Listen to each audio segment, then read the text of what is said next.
Ang issue ng automatic washing machine na to na inverter top load ay may lumalabas na PE. Tapos mga ilang araw ginagamit naman ulit, may lumalabas na OE. So ngayon mga repairman, na nakikita kong problema yung kanyang water level sensor. Ito lang. Okay, water level sensor, non-inverter or non-inverter, pareho lang yan. So okay, basta 3 pin. Ibig sabihin ng 3 pin, may tatlong socket. So bali ito oh. Ngayon, papalitan natin yan. Walang catch yung video. So bali meron tayong dala no. Ayun, so sabi ng may-ari, nung una, PE, so ngayon habang tumatagal, ay nagiging OE, error. Ayun, no? So LG po ito, inverter. Ayun, so ngayon, susubukan natin, no? Kung kaya ba natin to. Ayan, no? So walang cut yung video. Ayun, so bali, magpapalit po tayo. Make sure, naka-unplug muna. Yan, madalas ako nakakuryente, no? Kung minsan, naka-plug, hindi ko alam. Makakalimutin na. So bali, eto na, palitan na natin.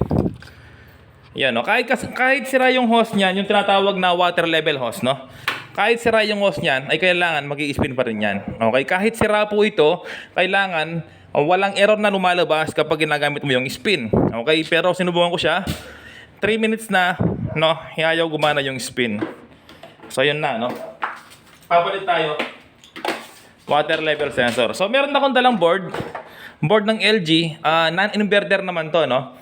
Ayun. So, inverter ito, wala. Di niya kamukha, no? Sayang. Ayan. So, bali, subukan na natin palitan yung kanyang water level sensor. Ito po siya, no? Ayan. So, unang step, alisin natin yung lock niya. Ayan. Ayan, no? Meron pong itlog. Ayan. Siguro, pwede pong ilaga to, no? Parang gawing balot. Ayan, no? May itlog, no? Ang dami. Ayan, swerte po yan. Wag yung alisin, no? Ayan, mga ka-repairman. So, ito, tanggalin ko na. Meron 3 pin. Ayan, tapos, alisin po ito. Yung kanyang hose na maliit.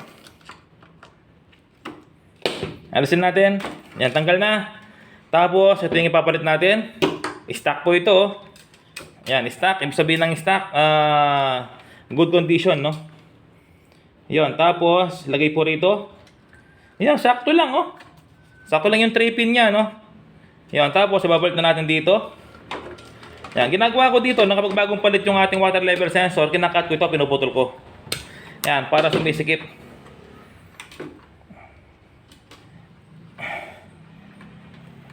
Yon, tapos nalagay po dito, no? Sa kanyang lock.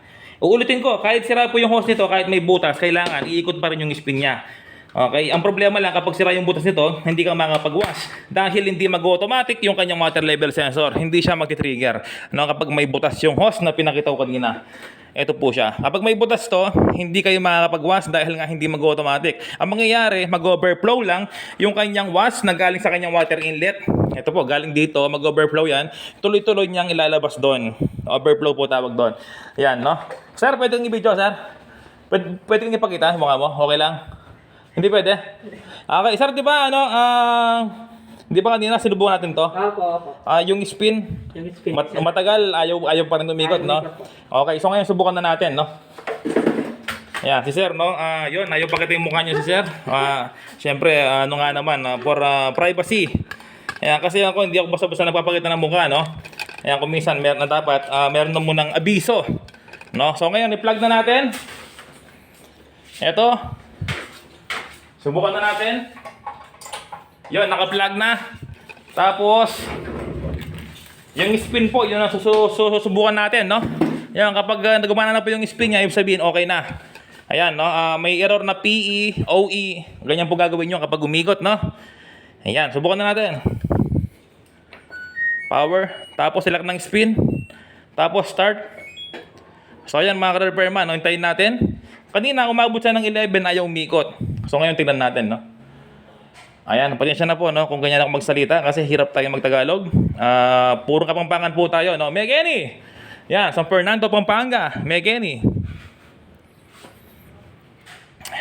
So tingnan po natin. Kanina, umabot ng 11, ayaw pa rin umikot. So ngayon tingnan natin, no? Kung minsan kasi meron tinatawag na delay, no? Ayan, naging 10 na. So ibig sabihin, iikot na po yan. Legit mga repairman, no?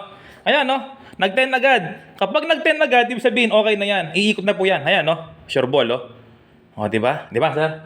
Okay. O, di ba kanina 11 sa yung umikot? Okay, sir. O, ngayon umikot na, di ba? Umiikot na. O. O, di ba mga ka-repairman? Ang galing.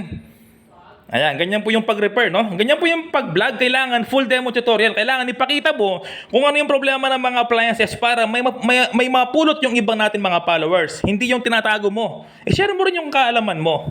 Thank you.